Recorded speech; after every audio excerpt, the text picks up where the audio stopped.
Captain Jake Morrison stood on the bridge of the New Horizon and looked out at the endless stars. The massive colony ship carried 50,000 sleeping humans in its belly, all dreaming of a new home on a distant world. Jake had been flying ships for 20 years, but this was his biggest mission yet. These people trusted him to get them safely to Kepler-4 for 2b, planet they would call home for the rest of their lives. Captain. "We'll reach the Kepler system in 6 hours," said Navigation Officer Pete Collins. The young man had joined the crew just 2 months ago, fresh from the academy. His hands shook slightly as he worked at his station. This was his first deep space mission to Jake nodded and walked over to the communications station where Lisa Barnes sat monitoring the radio channels. Lisa was the best communications officer in the colonial fleet. She could pick up signals that other people missed and had saved more than one ship by hearing distress calls from impossible distances. "Anything out there, Lisa?" Jake asked. Lisa frowned at her screen. "That's the strange thing, Captain. It's too quiet. Usually we pick up some chatter from mining stations or patrol ships, but there's nothing. Just empty space." Jake felt a cold feeling in his stomach. Space was never truly empty. There were always signals bouncing around, automated beacons, or radio noise from distant stars. Complete silence meant something was wrong. Dr. Helen Cross, the mission's chief scientist, walked onto the bridge carrying a cup of coffee. She was a small woman with gray hair who had studied dozens of worlds before they were colonized. "I've been reviewing the planetary data for Kepler-4 4b. The atmosphere readings are perfect, and the mineral surveys show excellent deposits. This could be one of the best colony worlds we've ever found." "That's good news, Doctor," Jake said. But his mind was still on Lisa's report about the silence. "Pete, run a deep scan of the system. I want to know if there's anything out there." Pete's fingers flew over his controls. The New Horizons sensors reached out into space, looking for anything that might be hiding in the darkness. After 5 minutes, Pete's face went pale. "Captain, you need to see this." Jake hurried over to Pete's station. On the screen was a sensor. Reading that made no sense. There were thousands of objects in the Kepler system, all organized in a perfect formation around the 4th planet. "How many ships is that?" Jake asked quietly. Pete checked his readings twice. "Over 3,000, sir. All different designs, all heavily armed. It's the biggest fleet I've ever seen." Lisa suddenly stood up from her station, her headphones. "Still on, Captain. I'm picking up communications. It's not human. Multiple alien languages, all talking at once." Jake's blood turned to ice.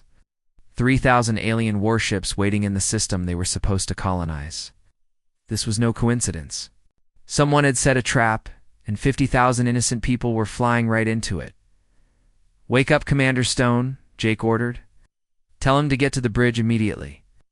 Commander Bill Stone was the New Horizons security chief, and the only person on board with real military experience. He had served in the Outer Rim conflicts before joining the Colonial Service. If anyone could figure out how to get them out of this mess, it was Bill. While they waited for Bill to arrive, Jake stared at the sensor readings. The alien fleet was massive, made up of ships from different species. He could see the long, curved vessels of the Zephyrian Alliance, the dark pyramids of the Krillian Empire, and at least 10 other ship designs he didn't recognize. "Captain," Lisa said, her voice tight with fear. "I'm translating some of their communications. They're talking about making an example of humanity.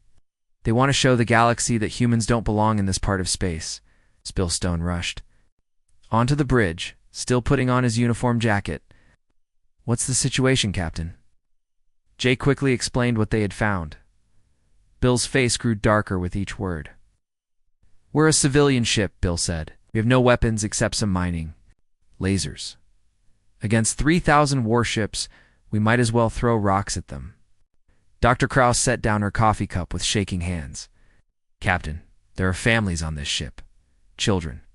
They're all in cold sleep, trusting us to keep them safe." Jake looked around the bridge at his crew.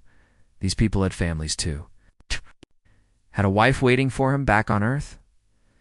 Lisa had 2 young sons who were sleeping in the passenger compartments. Bill had served his country for 15 years before retiring to the Colonial Service. Can we turn around? Jake asked Pete. Pete shook his head. We're too close to the system's gravity well. It would take 12 hours to build up enough speed.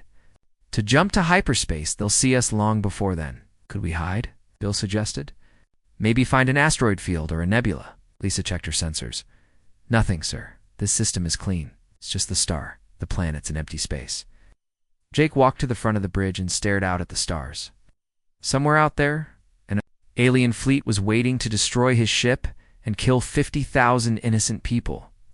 Earth was too far away to call for help, and even if they could send a message, no rescue would arrive in time. Sir Pete said quietly, reading movement in the alien fleet. Some of their ships are changing position. Jake turned back to the tactical display. Several groups of alien vessels were moving away from the main fleet, spreading out in a pattern that would surround the New Horizon when it arrived.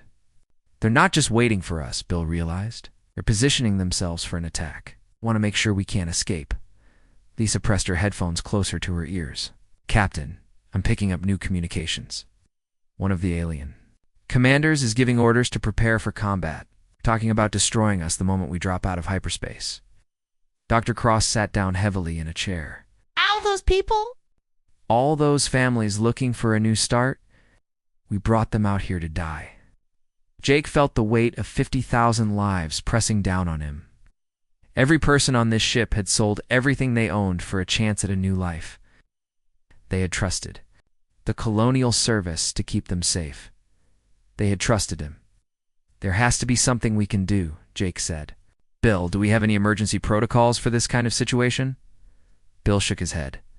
The Colonial Service never expected anything like this. Our emergency plans are for engine failures or asteroid impacts, not alien armadas.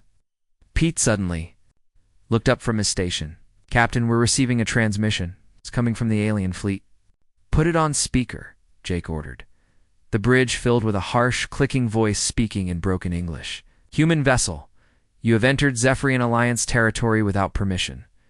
You will surrender immediately and prepare to be destroyed. Your species has expanded too far and too fast.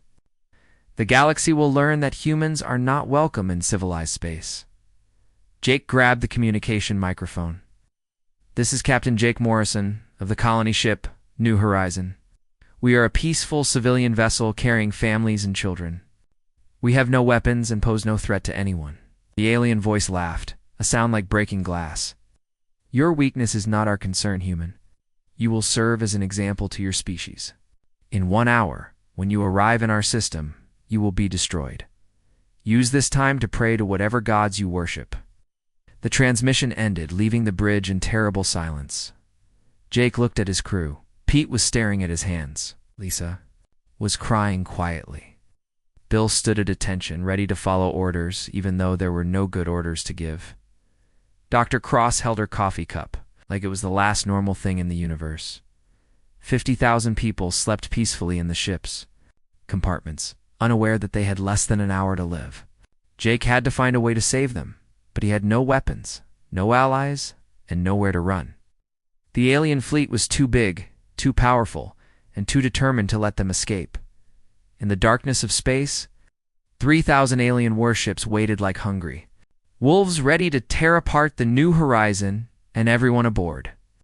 Jake Morrison, a simple colony ship captain, was about to face the greatest challenge of his life with nothing but courage and the desperate hope that somehow, miraculously, help would come.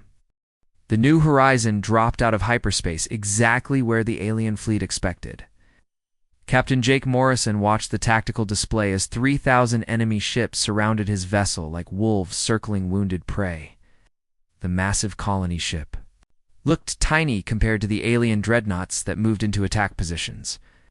They're powering up weapons, Commander Bill Stone reported from the tactical station. Energy readings are off the charts. Some of those ships could crack a moon in half. Jake opened the ship-wide communication system. He had to warn the crew, even though there was nothing they could do. All hands, this is the captain. We are surrounded by hostile forces. All personnel should move to the emergency shelters immediately. This is not a drill. On the main screen, the largest alien ship moved closer. It was a Krillian dreadnought, shaped like a massive black pyramid with weapon ports glowing red along its edges. The ship was easily 10 times bigger than the new Horizon. Lisa Barnes pressed her headphones tight against her ears. "Captain, I'm receiving a transmission from the alien flagship. The commander wants to speak with you." "Put it on screen," Jake said. The bridge display flickered and showed the interior of the alien command ship. A reptilian creature sat on a throne-like chair, its yellow eyes glowing with hatred.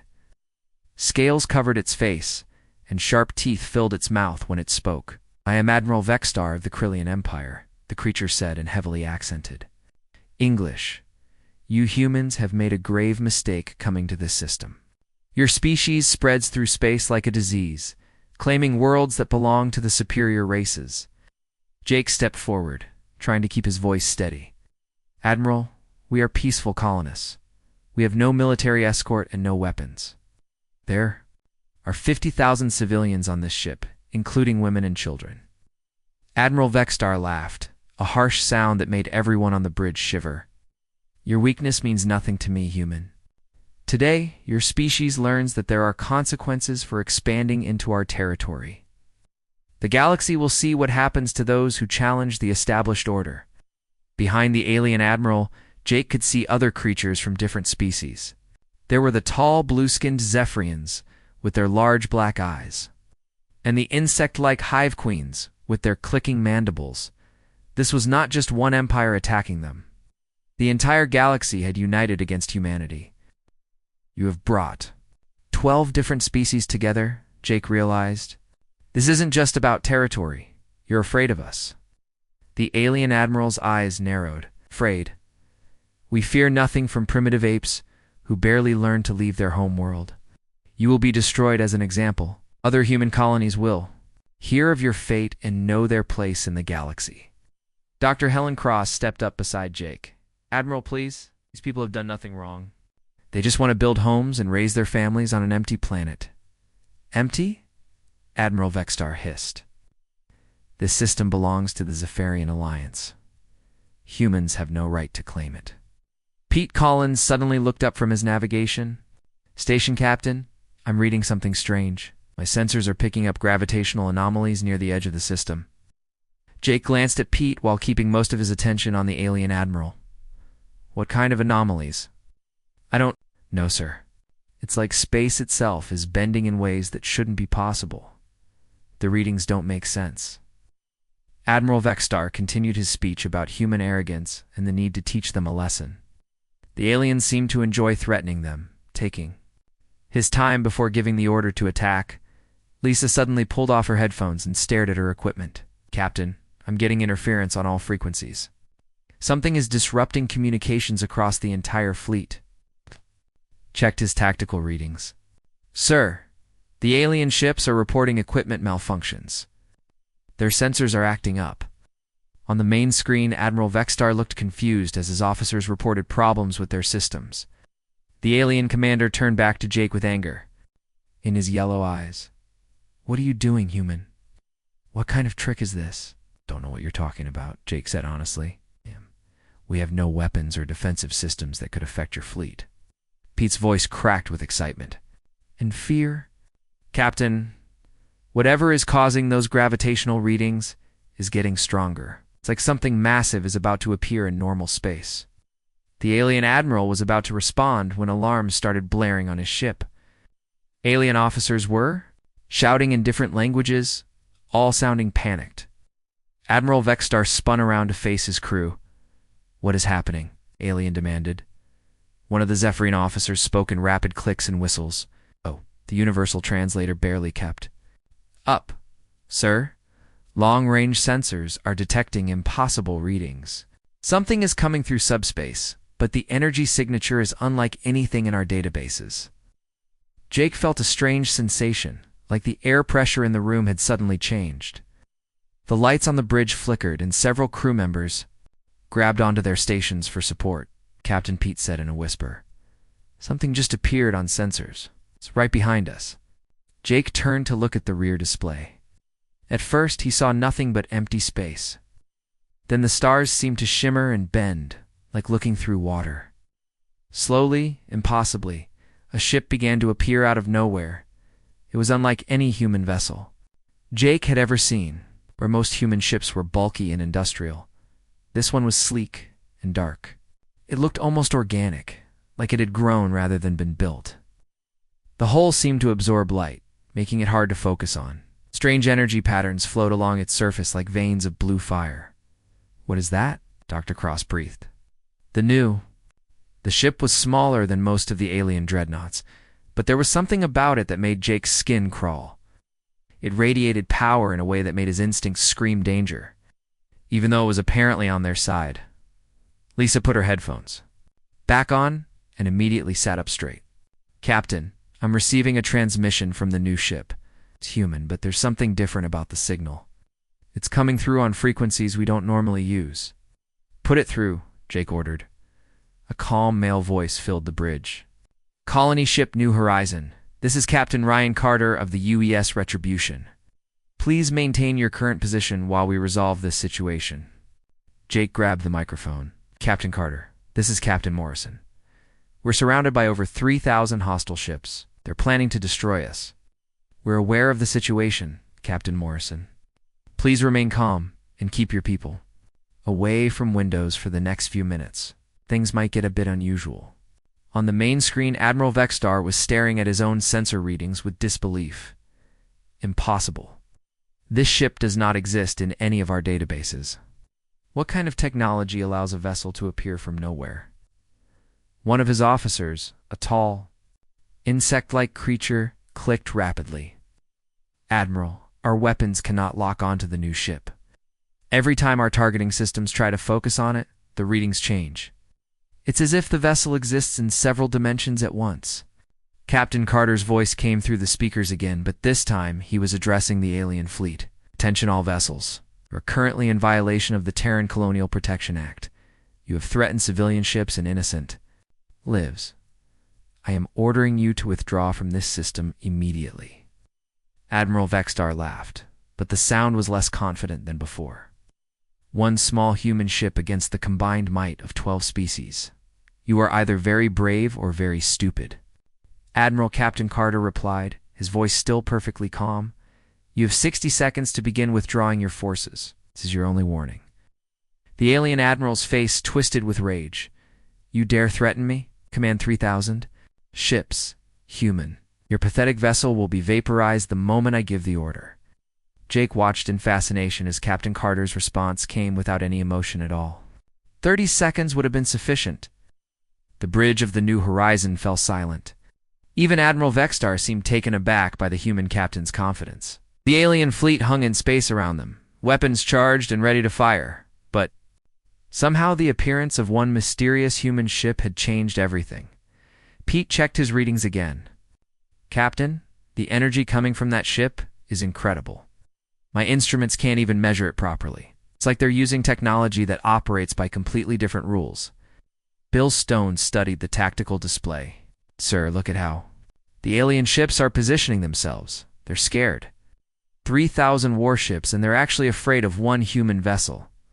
Dr. Cross shook her head in amazement. "Where did that ship come from? I've never seen anything like it in any of our technical manuals. The design is completely beyond our current capabilities." Jake stared at the strange vessel that had appeared to save them. The UES Retribution hung in space like a dark angel, its hull pulsing with energy that seemed to bend light around it. Whoever Captain Carter was, he commanded technology that made even the most advanced alien races nervous. The countdown was almost over. A few seconds, they would find out if one human ship could really stand against the largest fleet in galactic history. Jake found himself holding his breath, along with everyone else on the bridge. Whatever happened next would change everything. The 60 seconds passed in complete silence. Captain Jake Morrison watched the tactical display as 3,000 alien warships held their positions around the New Horizon. The mysterious U.S. Retribution hung motionless in space, its dark hull pulsing with strange energy. Admiral Vexstar broke the silence first. His reptilian face twisted with rage as he spoke through the communication link. "Your time is up, human. You had your chance to surrender. Now you will learn why the galaxy fears the Krillian Empire." The alien admiral raised one clawed hand and brought it down sharply. All ships. Open fire. Destroy both human vessels. What happened next would be remembered across the galaxy for centuries to come. 3,000 alien ships unleashed their weapons at the same moment. Plasma cannons that could melt asteroids fired brilliant beams of superheated matter. Quantum torpedoes capable of cracking moons streaked through space. Energy weapons that had conquered dozens of worlds all focused on one small human ship. The barrage was so intense that it lit up space like a miniature sun. Pete Collins shielded his eyes from the brightness on his displays. "Captain, I can't even measure the energy output. Out there, throwing enough firepower to destroy a small planet." But when the light faded and the sensors cleared, the UES Retribution was still there. Not only was it undamaged, it seemed completely unaffected. The alien weapons had simply vanished before reaching the ship, as if they had never existed at all. "Impossible," Admiral Vextar whispered. His yellow eyes wide with shock, Captain Ryan Carter's voice came through the speakers, still perfectly calm. "Admiral, you've made your choice. I'll make mine." The Retribution didn't move toward the alien fleet. Instead, something far stranger happened. Space around the mysterious ship began to shimmer and bend. Reality itself seemed to twist into new shapes. Lisa Barnes pressed her hands to her headphones. "Captain, I'm picking up energy readings that don't make sense. It's like they're changing the rules of physics around their ship." On the tactical display, Jake watched as the first group of alien vessels simply disappeared. One moment they were there, the next moment they were gone. No explosion, no debris, nothing. The ships had been erased from existence, as if they had never been built. "What kind of weapons are those?" Bill Stone asked in amazement. Dr. Helen Cross stared at her scientific instruments. "They're not weapons in any sense we understand. Energy patterns are completely unlike anything in our databases. It's as if they're manipulating space and time itself." Admiral Vextar was shouting orders to his remaining ships. "All vessels, concentrate fire on the human ship. Use everything we have." The alien fleet tried again, this time firing in coordinated waves. Ship after ship launched their most powerful weapons at the Retribution. Nuclear warheads, gravity bombs, and exotic matter weapons that could tear holes in reality itself all streaked toward the human vessel. None of them reached their target. The weapons simply ceased to exist when they got within a certain distance of the Retribution. It was as if the ship existed inside a bubble where the normal laws of physics no longer applied. Meanwhile, more alien ships continued to vanish. Jake counted them on his display as they disappeared. 50 ships gone. 100 ships gone. 200 ships gone. Each one simply winked out of existence without warning. "How are they doing this?" Pete asked in a shaking voice. Captain Carter answered, as if he had heard the question. His voice came through the communication system, speaking to both the New Horizon and the alien fleet. "You're witnessing humanity's greatest discovery, Admiral. Your species spent millennia perfecting energy weapons and matter manipulation. We learned something far more useful. We learned to change probability itself." Admiral Vextar's flagship shuddered as several of his escort ships vanished around him. "What are you talking about, human?" "Your weapons have a certain probability of hitting their target," Captain Carter explained patiently. "We simply make that probability 0. Your ships have a probability of existing in this location at this time. We make that probability approach 0 as well. It's not magic, Admiral. It's mathematics." Jake felt his mind reeling as he tried to understand what he was hearing. The Retribution wasn't destroying the alien ships with superior firepower. It was somehow making it impossible for them to exist at all. Dr. Cross grabbed his arm. "Captain, do you realize what this means? They've learned to manipulate quantum probability fields. Can literally rewrite the laws of chance and causality." On the main screen, Admiral Vextar looked around his bridge as half his fleet disappeared. Before his eyes, the confident reptilian commander was now sweating and his hands were shaking. "This is impossible. Matter cannot simply cease to exist." "You're correct," Captain Carter replied. "Matter cannot be destroyed. But matter can be convinced that it would prefer to exist somewhere else, preferably very far away." The alien admiral turned to his officers, desperation clear in his voice. "How many ships do we have left?" The Zephyrian officer checked his instruments with trembling hands. "Less than 800, Admiral. We've lost over 2/3 of the fleet in 3 minutes." Jake looked at the timer on his own display. The battle had been going on for exactly 3 minutes and 47 seconds. In less than 4 minutes, the largest military force in galactic history had been reduced to scattered survivors. Admiral Vextar tried one last desperate strategy. All remaining ships rammed the human vessel.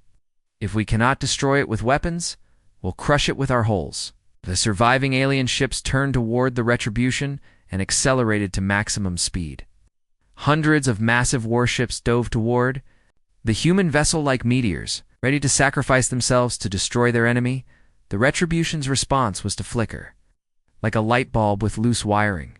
For just a moment, the ship seemed to exist in several different locations at once. Then it solidified in the exact center of the alien formation. Ramming works on the principle that two objects cannot occupy the same space, Captain Carter observed. But if an object has a very low probability of being solid when you hit it, ramming becomes rather pointless. The alien ships passed harmlessly through the Retribution as if it were made of smoke. Several collided with each other in their confusion, creating brilliant explosions that lit up the darkness of space. Pete watched his instruments in fascination. "Captain, the Retribution just moved through solid matter like it wasn't there. They're not just changing probability, they're existing in multiple quantum states at once." Admiral Vextar's flagship was one of the few ships left. The massive Krillian dreadnought hung alone in space, surrounded by the fading light of destroyed vessels.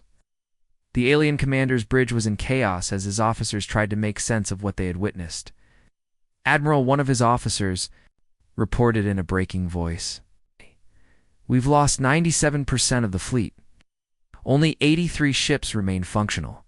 The reptilian admiral stared at the human ship that had single-handedly destroyed the largest military force in the galaxy. His yellow eyes were wide with terror, and his scales had turned a pale color that Jake had never seen before. Captain Carter's voice filled the silence once more. "Admiral Vextar, I'm going to make you the same offer I made 4 minutes ago. Withdraw your remaining ships from this system and return to your territory. This is your final opportunity." The alien admiral looked around his bridge at his terrified crew. Officers from 12 different species all stared back at him, waiting for his decision. These were warriors who had conquered star systems and brought entire civilizations to their knees. Now they looked like frightened children. "Admiral." Vextar's hand moved toward his weapon controls one more time. Pride and anger warred with survival instinct in his alien features. His finger hovered over the firing button as he made his choice. Jake held his breath, knowing that the next few seconds would determine whether the battle was truly over or if Admiral Vextar would make one final, fatal mistake. The timer on Jake's display showed exactly 4 minutes since the first shot was fired. In 4 minutes, humanity had announced itself as something entirely new in the galaxy. Not just another spacefaring species, but something that could rewrite the fundamental rules that governed reality itself. The war was almost over. Only Admiral Vextar's decision remained. Admiral Vextar's finger trembled over the firing control. The massive Krillian dreadnought was one of only 83 ships left from what had been the largest fleet in galactic history. Around him, his bridge crew waited in terrified silence. For his decision, Captain Jake Morrison watched from the new horizon as the alien admiral struggled with his choice. The human colony ship hung safely behind the mysterious UES Retribution, protected by technology that seemed to bend the very laws of physics. "He's going to fire," Commander Bill Stone said quietly. "Look at his body language. Pride won't let him surrender."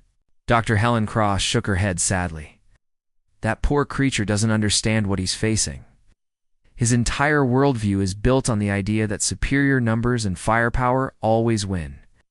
He can't accept that those rules no longer apply." Main screen, Admiral Vextar's yellow eyes blazed with fury and desperation. His reptilian features twisted as he made his final choice. "I am Admiral Vextar of the Krillian Empire. I have conquered 17 star systems and brought 100 worlds under our rule. I will not surrender to a single human ship, no matter what impossible tricks you possess. The alien admiral brought his clawed hand down on the firing control. The Krillian flagship's main weapon was a quantum disruptor cannon that could tear apart the atomic structure of anything it hit. The weapon had destroyed planets and shattered moons. It was the most powerful gun ever built by the Krillian Empire. The massive beam of destructive energy lanced out toward the Retribution. For a moment, it seemed like the alien weapon might actually reach its target, and the beam simply faded away, as if someone had turned down the brightness until it disappeared completely, Captain. Ryan Carter's voice came through the communication system, still perfectly calm despite what had just happened. Admiral, you've made your choice. I respect your courage even if I question your wisdom. What happened next was different from the previous disappearances. The other alien ships had simply vanished without warning. This time, the crew of the New Horizon could actually watch. The process happening space around the Krillian flagship began to shimmer and twist. Reality bent inward like water going down a drain. The massive pyramid-shaped warship started to fold in on itself, its hull plates bending and warping in ways that should have been impossible. What's happening to them? Pete Collins asked in horrified fascination. Captain Carter answered, though Pete hadn't asked him directly. The Admiral's ship is experiencing a cascade failure in its quantum containment systems. The probability of their matter maintaining its current configuration has dropped to nearly zero. Jake watched in amazement and terror as the alien dreadnought continued to fold inward. The ship didn't explode or break apart. Instead, it seemed to be disappearing into itself, like a piece of paper being crumpled into an impossibly small ball. Admiral Vextar's last transmission came through, filled with static and distortion. What have you done to us? This is impossible. This is the transmission cutoff, as the Krillian flagship completed its collapse into nothingness, where the massive warship had been. There was now only empty space and a few scattered particles that glowed briefly before fading away. The remaining alien ships hung motionless in space, their crews too shocked to move or speak. Jake could imagine the terror spreading through their bridges as captains and admirals realized they had witnessed something beyond their understanding. Lisa Barnes pulled off her headphones and stared at her equipment. Captain, I'm picking up communications from the surviving alien ships. They're not speaking to us or to each other. They're just ... screaming. The sound that came through the speakers was unlike anything Jake had ever heard. It wasn't the organized chatter of military communications. It was pure panic from dozens of different species, all expressing the same emotion in their own languages.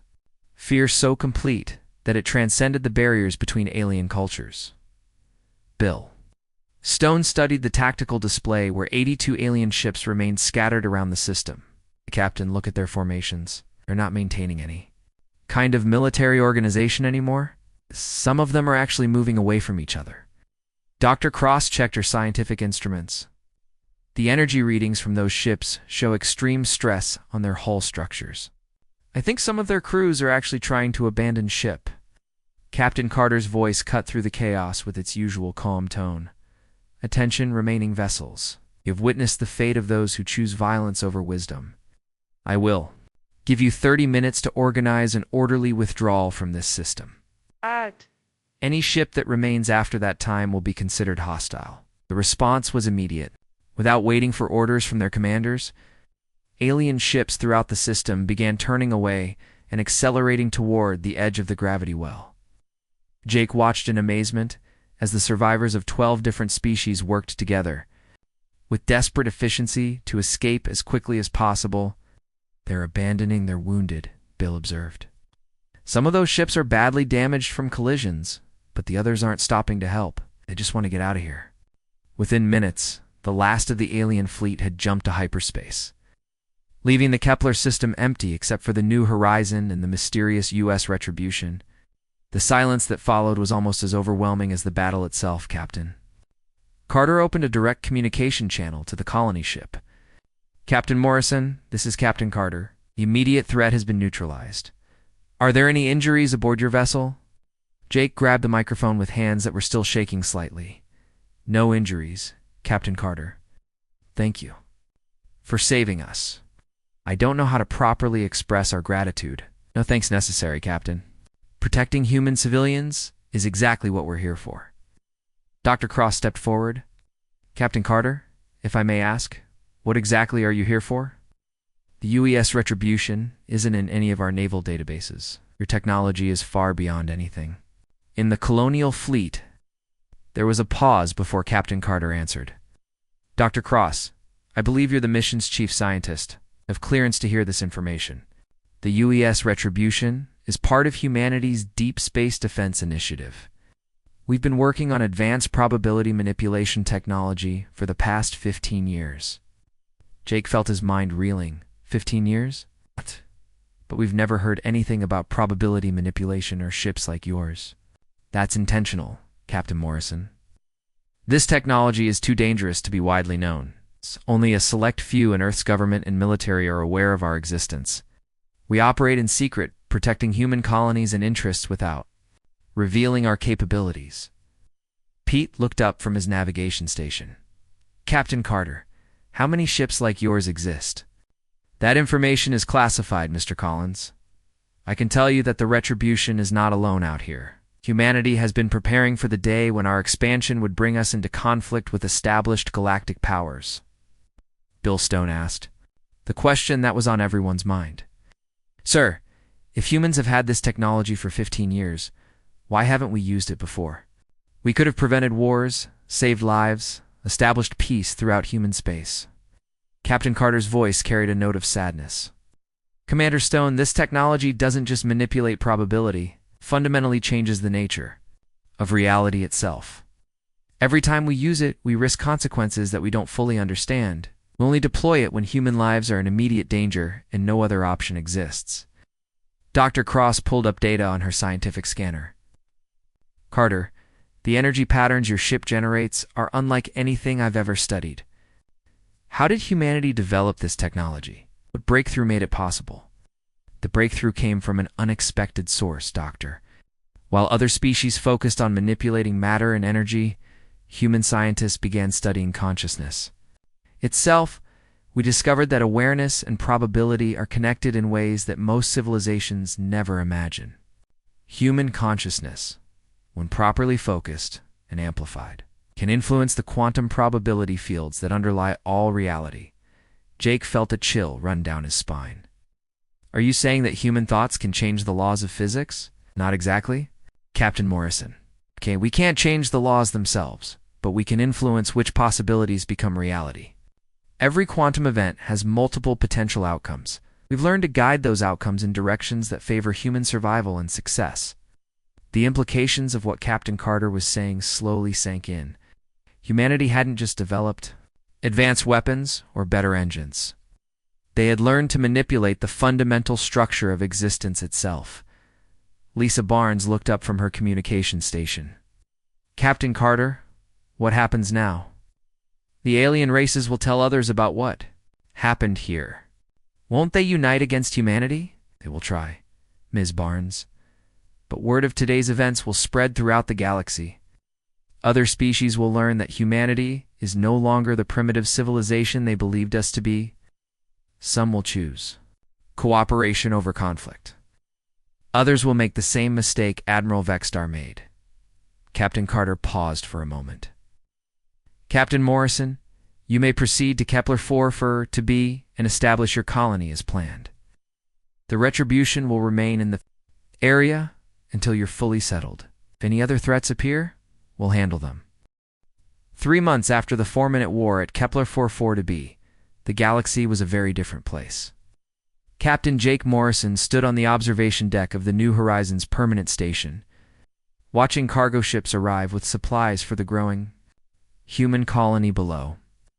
The planet's surface was dotted with new settlements where 50,000 people were building homes and starting families. It's hard to believe it's only been 3 months, Dr. Helen Cross said as she joined Jake at the window. The colony is ahead of schedule on every construction project. When people aren't worried about alien invasions, they work much faster.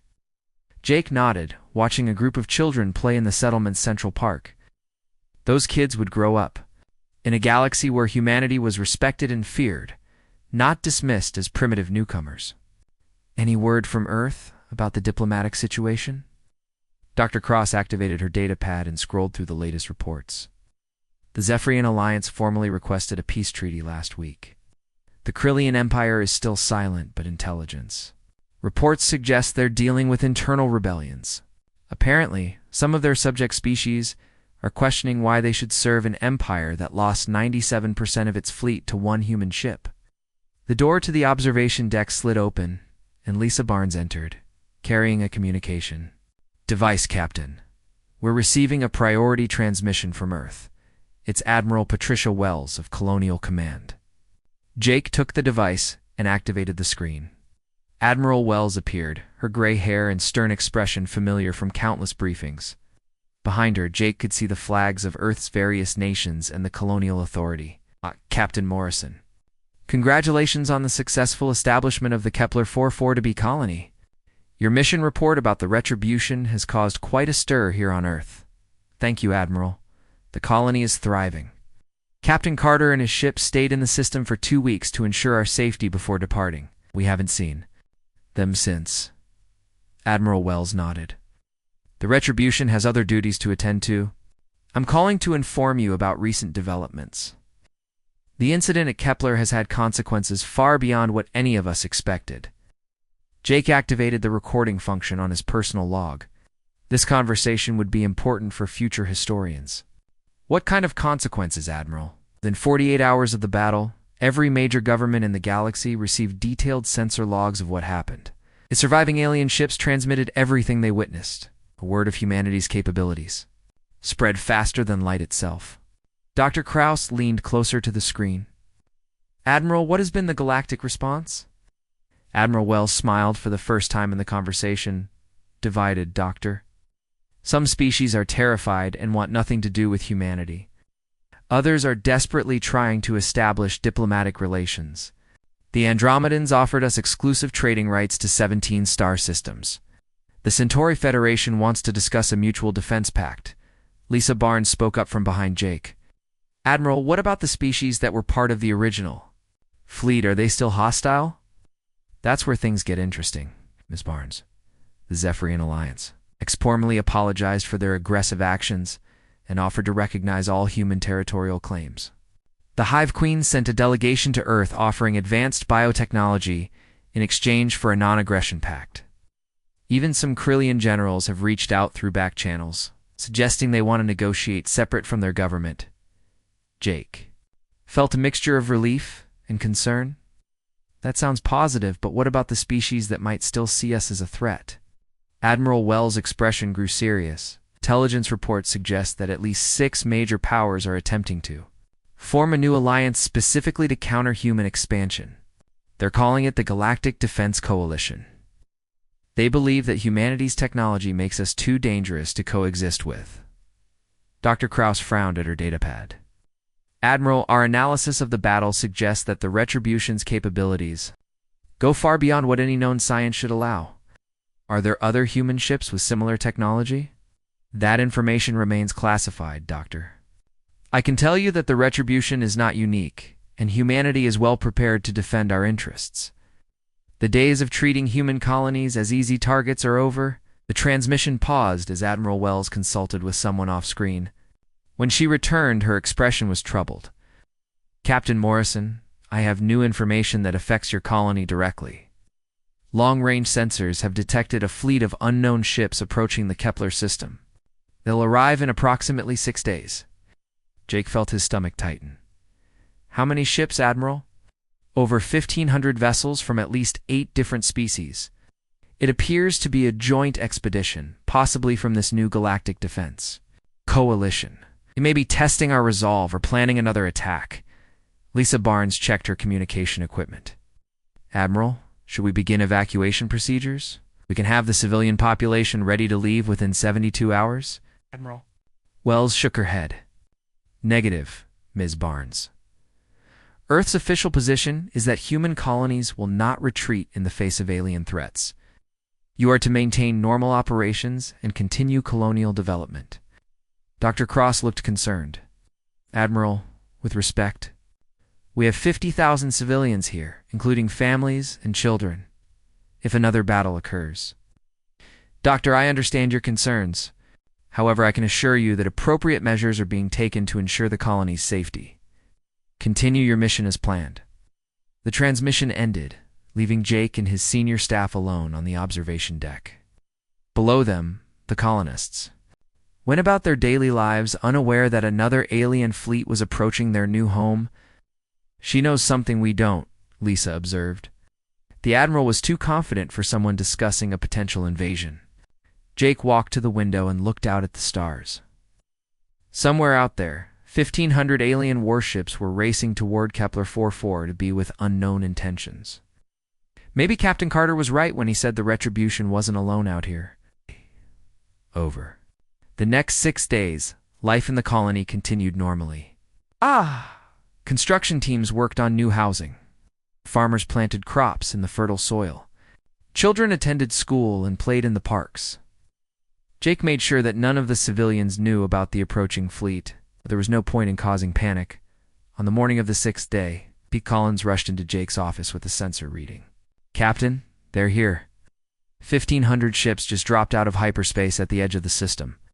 Jake followed Pete to the colony's command center, where the senior staff had already gathered. The main display showed the alien fleet arranged in a massive formation near the system's outer planets. Unlike Admiral Vextar's force, these ships maintained perfect discipline and spacing. Any communications from them? Jake asked Lisa. Nothing yet, sir. They're just sitting there watching us. It's like they're waiting for something. Dr. Cross studied the sensor readings. These ships are from multiple species, but they're all equipped with the latest military technology. This isn't a hastily assembled fleet. Someone spent months planning this expedition. Suddenly, space near the colony began to shimmer and bend. Jake felt the familiar sensation of altered physics that accompanied the appearance of human probability. Manipulation technology? One by one, dark shapes began materializing around the planet. Captain Pete said in amazement, I'm counting 12 ships appearing. No, wait, 15 ships. They're all similar to the Retribution. Jake stared at the display as more human vessels continued to appear. Each ship was sleek and dark, radiating the same impossible energy signatures that had characterized the Retribution.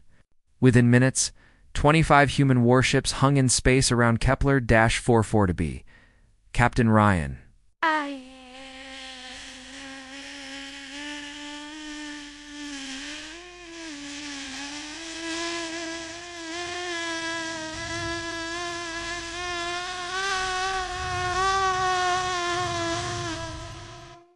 Carter's familiar voice came through the communication system. Kepler Colony, this is Captain Carter. We apologize for the dramatic entrance. We wanted to ensure that our galactic visitors understand the situation clearly. Jake grabbed the microphone. Captain Carter, are those all human ships? They are. Captain Morrison. Earth's Deep Space Defense Fleet has been active for longer than most people realize. We've been protecting human interests throughout this region of space for years. On the display, Jake watched as the alien fleet began to spread out into what looked like attack formation. Apparently, even 1,500 ships felt the need to approach carefully when facing 25 human vessels. A new voice came through the speakers, speaking in accented English. Human ships. This is Admiral Zethkri of the Galactic Defense Coalition. We are here to investigate reports of illegal weapons usage and violations of galactic peace accords. Captain Carter responded with his usual calm tone. Admiral, this system is under human protection. You are not authorized to conduct any investigations here. I suggest you withdraw before this situation becomes unpleasant. Different species and 1,500 ships, human. Your threats do not intimidate us. Admiral Captain Carter said patiently 3 months ago. One human ship defeated 3,000 vessels in 4 minutes. You now face 25 ships of similar capability. I encourage you to consider the mathematics involved. The communication channel fell silent. Jake could imagine the alien admiral discussing options with his staff, trying to decide whether to fight or retreat.